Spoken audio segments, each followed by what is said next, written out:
علاج و معالجے کے آداب۔ بنیت سنت و تعمیل حکم شرع علاج کرانا، اللہ سبحانہ و تعالیٰ کے قبضۂ قدرت میں شفا ہونے کا یقین رکھنا، ماہر ڈاکٹروں سے علاج کرانا، دواؤں کے ذریعے علاج کرنا، نیز معالج کا بتایا ہوا پرہیز بھی کرنا۔ 17ویں یا 19ویں یا 21ویں چاند کو پچھنا لگوانا۔ جھاڑ پھونک کے آداب۔ معوذات پڑھ کر خود اپنے اوپر دم کرنا اور مریض پر بھی دم کرنا۔ نظر بد کے لیے تعویذ کرنا۔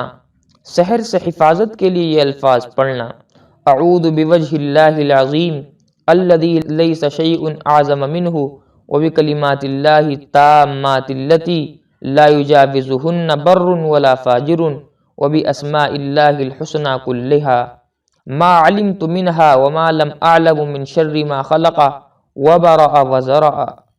سانپ کے کاٹنے پر سورہ فاتحہ پڑھ کر دم کرنا۔